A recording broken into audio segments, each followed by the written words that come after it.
Baik, bismillahirrahmanirrahim. Assalamualaikum warahmatullahi wabarakatuh. Baik, untuk pertemuan pada hari ini, di sini saya akan menjelaskan terkait uji validitas dan uji reliabilitas. Di mana materi sebelumnya sudah kami sampaikan terkait untuk mendapatkan data pada responden. Jadi untuk uji validitas dan reliabilitas ini terkait dengan alat pengumpulan data kita. Contohnya, bila kita ingin mengambil data responden dengan metode survei, kemudian menggunakan kuesioner atau checklist, itu perlu kita uji. Jadi apakah instrumennya untuk mendapatkan data ke responden itu valid dan reliabilitas atau tidak. Tapi seandainya apabila kita sudah mendapatkan atau mungkin sudah diteliti oleh orang lain, instrumen atau kuesionernya itu sudah valid dan reliabilitas, kita bisa minta izin ke beliau.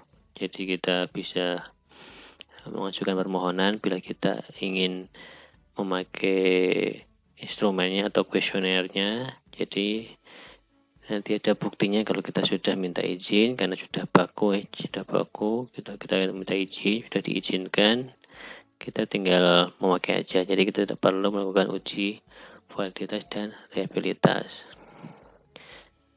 Oke, lanjut aja ya. Untuk uji validitas ini adalah instrumen yang berhubungan dengan kesesuaian dan ketepatan fungsi alat ukur yang digunakan. Jadi untuk uji validitas ini harus kita lakukan untuk mengetahui apakah alat ukur atau instrumen kita itu sudah sesuai atau belum. Selanjutnya di sini adalah untuk memastikan apakah kuesioner yang akan dipakai untuk mengukur variabel penelitian valid atau tidak. Jadi untuk digunakan sebelum kita ke responden, kita uji terlebih dahulu apakah ini valid, apakah ini layak atau tidak. Baik, lanjut. Nah, dikatakan valid itu bagaimana? Jadi di sini adalah ada kriterianya ataupun syaratnya, yaitu kita harus melakukan dengan uji alat bantu nih dengan SPSS. Jadi apabila kita menggunakan SPSS, mungkin kemarin sudah diajari nih dengan desain yang lain.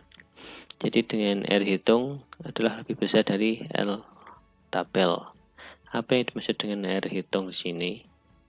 Jadi R hitung sini adalah dengan menggunakan alat bantu tadi, menggunakan SPSS, kemudian dengan R tabel ini adalah tabel yang ada di buku, jadi ada di dalam buku, jadi nanti kita perbandingan. Jadi mudahnya adalah dari nilai perhitungan dengan SPSS lebih besar daripada dengan yang di R di buku atau tabel.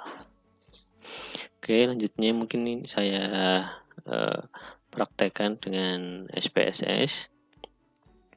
Jadi sebelumnya kita menggunakan memasukkan data dulu ya dari Excel. Contohnya di sini adalah kita mempunyai 20 responden. Di sini adalah respondennya. Kemudian kita mempunyai pertanyaan dengan jumlah 7 item. 7 item ini ya. Kemudian kita, ini maksudnya apa? 2, 3, 2, 9, 4, 5. Ini adalah jawaban dari kuesioner kita.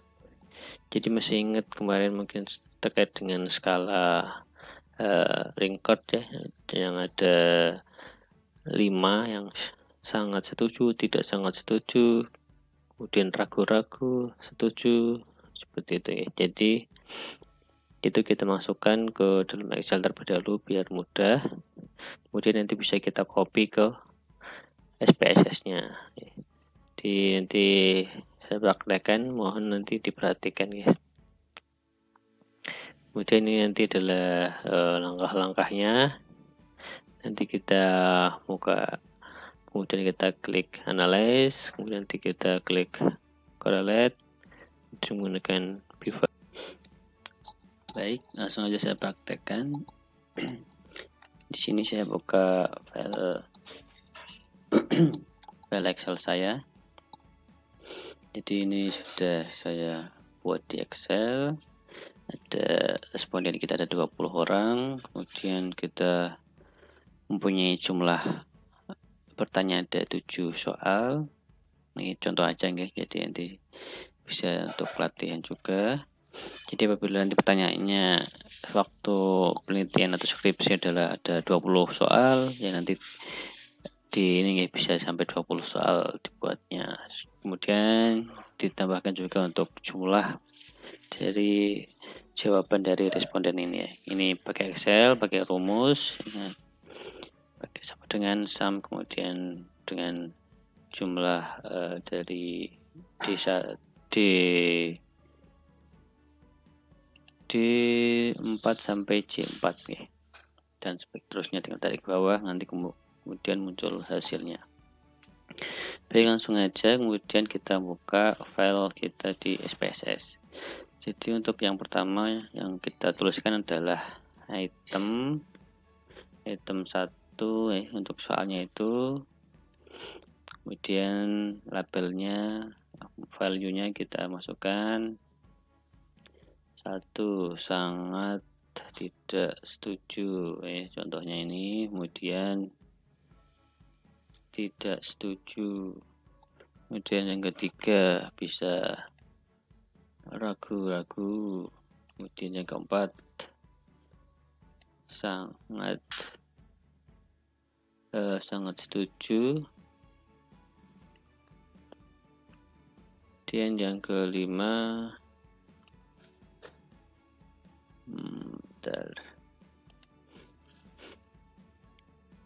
baik, yang keempat setuju nggih, kemudian yang kelima sangat setuju. Contohnya seperti ini, jadi kita isi semua item sampai 7 nggih. Dan isi lagi value-nya. Kemudian jangan lupa untuk make karena ini ada tingkatan, kita menggunakan ordinal. Oke, itu. Kemudian data di view-nya tinggal kita pastekan, jadi cukup dari sini ya, untuk kita kopikan.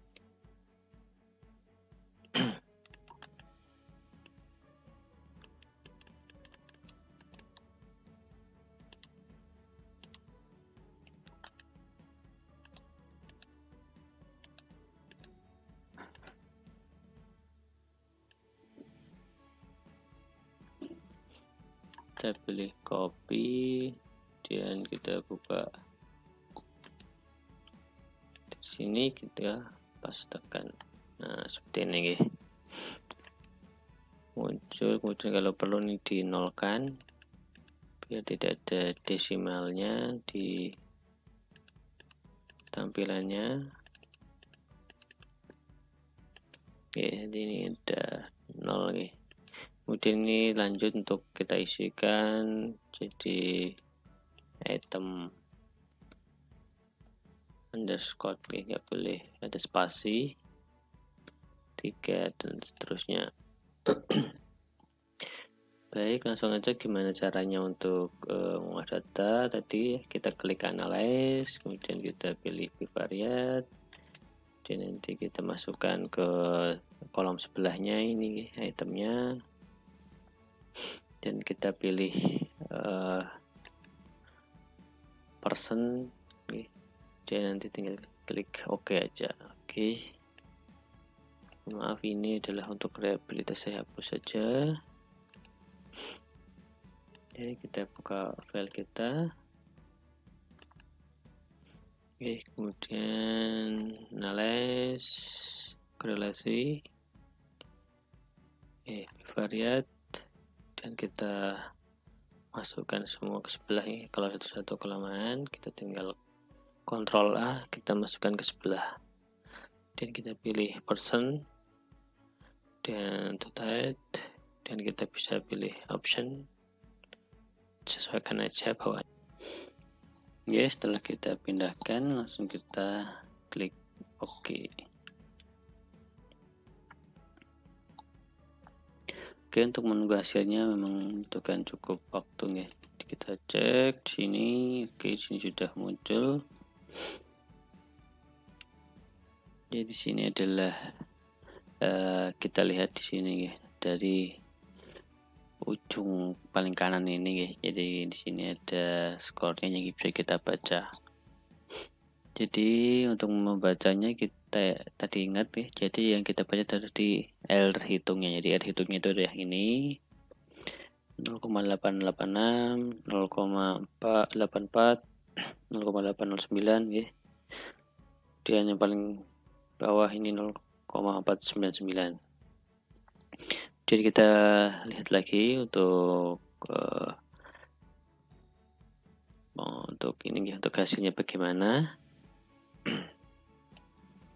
Ya, kita baca ini. Jadi untuk menganalisis apakah soal item nomor 1 valid atau tidak, nah, berdasarkan output correlation-nya tadi dari SPS tadi. Diketahui nilai R hitung atau nilai percent correlation item 1 dengan skor total adalah sebesar 0,886. Kemudian ini ingat-ingat ya, 0,886 ini kita ini adalah hasil kita tadi dari olah data, kemudian kita mencari di R tabelnya untuk dibandingkan dengan jumlah 20 responden dengan signifikasi 5%. Oke, kemudian kita temukan di sini adalah 0,444 ya. Kira-kira dari 0,66 ini dengan 0,44 R tabel, jadi dikatakan valid atau tidak untuk item 1. Oke. Nah, ini sudah saya buatkan di keterangan, oke. Kalau di error hitung tadi item 1 skornya seperti ini, kemudian dari item yang ketujuh skornya adalah 0,44 nih. Jadi yang masih besar dari tabel berarti dikatakan valid. Jadi intinya dari 7 item soal tadi ataupun kuesioner itu adalah valid, bisa kita gunakan untuk penelitian. Jadi itu jadi untuk R hitung di sini adalah dari kita melakukan analisis dengan SPSS. Sedangkan yang R tabel ini adalah dari buku tadi ini, dari buku di sini. Oke, mohon dipahami dulu untuk ketentuan adalah valid atau tidaknya. Jadi saya ulang lagi. Jadi untuk item 1 skornya adalah 0,886, kemudian item 2 0,84 sampai 7 0,499. Kemudian kita bandingkan dengan jumlah responden. Dan responden adalah 20 orang. Respondennya 20 orang. Dengan R tabelnya itu adalah 0,444. Jadi kita masukkan ke tabel biar mudah di sini ya. Jadi kita tambahkan di sini untuk item 1 skornya 0,886 di SPSS-nya, kemudian sampai item 7 adalah 0,44. Jadi kita tampilkan juga di R tabelnya adalah 0,444. Kemudian dapat kita simpulkan semua ini adalah R hitung lebih besar daripada R tabel, maka dikatakan valid. Nah, jadi R hitung adalah dari SPSS, R tabel dari buku ini tadi. Sudah katakan valid. Kemudian kenapa kita menggunakan 5% di sini ya? Kemudian ada 1%. Nah, biasanya untuk 1% ini adalah dengan penelitian dengan tingkat kepercayaan 99%, biasanya adalah dengan penggunaan obat nih atau farmakologi. Jadi pada menggunakan farmakologi atau mungkin dengan saat ini adalah obat COVID, biasanya menggunakan tingkat signifikannya dengan 0,01%, sedangkan 0,05 ini tingkat kepercayaannya hanya 0,95% ya. Baik, lanjut lagi slide-nya untuk pertanyaan ataupun tambahan info ya. Jadi pertanyaan sering muncul itu adalah bagaimana kemudian bila terdapat beberapa item soal atau pertanyaan di kuesioner dalam angket itu tidak valid. Sebenarnya kalau tidak valid itu tidak masalah ya. Jadi kita bisa melakukan solusinya di sini.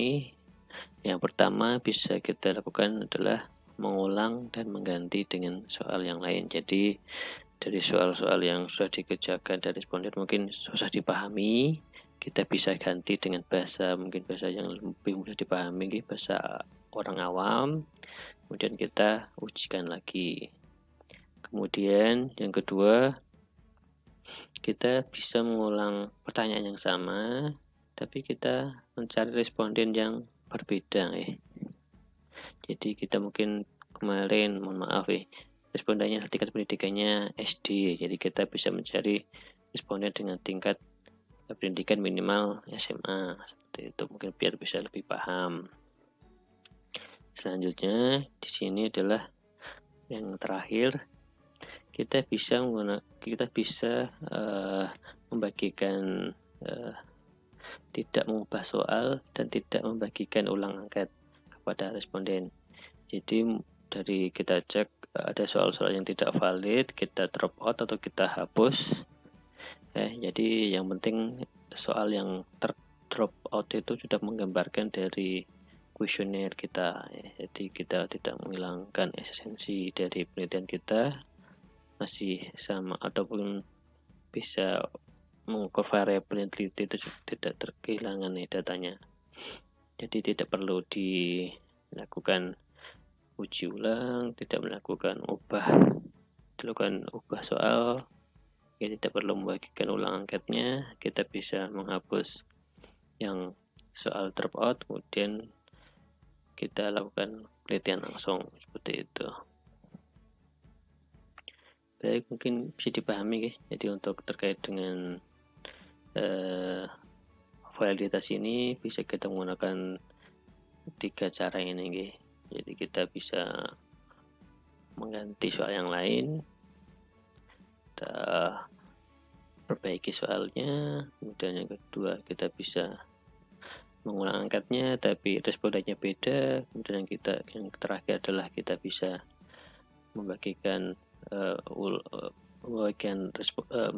kuesioner kita tanpa mengubah soal, namun kita drop out soal yang tidak valid tapi dengan syarat sudah mewakili variabel yang akan kita teliti.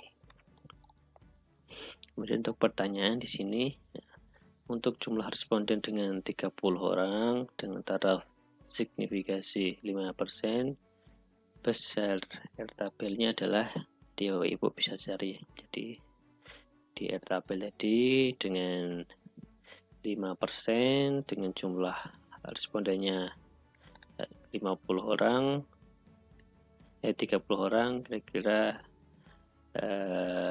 signifikansinya berapa? Bisa Ibu jawab.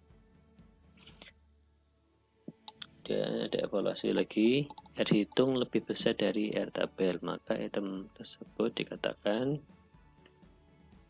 kira-kira valid atau tidak valid, bisa Ibu jawab Selanjutnya di sini adalah uji reliabilitas. Jadi ini masih terkait dengan instrumen, harus kita uji yang kedua ini juga apakah dia reliable atau percaya sebagai alat ukur penelitian. Di penelitian ini kita menggunakan uji reliabilitas dengan rumus Hornbach alpha, itu ingat-ingat. Oke, kriterianya atau syaratnya dikatakan mungkin kuesioner ini atau instrumen ini layak kita gunakan adalah dengan nilai kurang dari 0,6 ini berarti buruk, sekitar 7 ini sudah diterima ataupun bisa diandalkan, kalau lebih dari 8 ini adalah bagus Ini tolong diingat-ingat untuk syarat. Baik, untuk terkait kriteria ini, ada sumber yang mengatakan juga bila di bawah 0,6, seandainya nilainya itu di bawah 0,6, berarti itu tidak layak digunakan. Kemudian apabila lebih dari 0,6, berarti kuesioner itu atau instrumen itu bisa digunakan. Jadi ada beberapa sumber, nanti Bapak Ibu bisa tentukan pilih sumber yang mana untuk dalam penelitiannya nanti. Kemudian di sini untuk saya praktekkan langsung saja. Jadi yang pertama tadi kita ada ini untuk pertanyaan kuesionernya saya samakan karena uji validitas dan uji reliabilitas adalah merupakan uji satu kesatuan ya. Jadi tidak boleh hanya uji valid saja, reliabilitasnya enggak ataupun sebaliknya. Jadi caranya harus sama seperti tadi, kita tuliskan item 1, kemudian item 2 sampai item 7. Kemudian kita ubah value-nya di sini 1 sangat setuju, 2 setuju, 3 ragu-ragu, 4 tidak setuju, 5 sangat tidak setuju ya. Dan kita rubah skalanya di sini ordinal semua. Oke, langsung aja kita pilih analyze, kemudian kita pilih scale, dan kita pilih reliability analysis. Dan kita pindahkan sini biar lebih cepat, bisa kita kontrol. Dan yang skor tidak perlu, ini skor total ini waktu kita melakukan uji validitas saja. Kemudian kita mesti ingat tadi uji alpha combat, kita pilih yang alpha, dan di sini kita bisa pilih scale if item delete ya. Jadi saya sudah cantumkan di PowerPoint-nya, nanti bisa dibaca. Kemudian nanti juga saya kirimkan juga untuk datanya, bisa untuk latihan mengolah data. Kemudian di sini tes reliability, kemudian kita mempunyai jumlah 20 soal, 20 responden nih. Kemudian kelompok alfanya nilainya adalah 0,850 dari 7 soal. Kira-kira dikatakan reliable atau tidak, kita bisa lihat lagi tadi di kriterianya. Oke, sini untuk totalnya ya. Kalau ini adalah di per itemnya, jadi kita bisa lihat kira-kira mana yang tidak valid. Kita bisa cek di buku tak nanti. Oke, kita cek di PowerPoint lagi. Jika sudah saya jelaskan, nanti bisa praktekkan juga. Nah, ini adalah kriterianya. Jika nilai kelompok alpha lebih besar dari tabel, maka kuesioner dinamakan reliable. Sebaliknya, bila kelompok alfanya itu adalah lebih kecil dari tabel, maka tidak reliable. Jadi kita cek di sini menggunakan tadi tabel yang bersama tadi ya, dengan signifikansi 5%, tingkat kepercayaannya 95%, biasanya seperti itu ya. Kalau 1% tingkat percayaannya 99%. Oke, dengan jumlah responden 20 orang ditemukan 0,444. Ini adalah untuk menentukan reliable atau tidak, nilainya harus lebih besar dari 0,444. Kita lihat hasil dari uji SPS tadi, ternyata totalnya adalah ini yang perlu kita lihat di sini aja, 0,850. Jadi kita lihat lagi, jadi syarat tadi dinyatakan valid reliabilitas jika nilai kelompok alfa lebih besar dari tabel, jadi dikatakan reliable ya. Jadi dari uji SPS tadi reliable, bisa kita lakukan uji penelitian ke responden. Oke, baik gitu ya Bapak Ibu yang dapat saya sampaikan, semoga bermanfaat. Apabila ada pertanyaan bisa disampaikan. Cukup sekian dari saya. Assalamualaikum warahmatullahi wabarakatuh.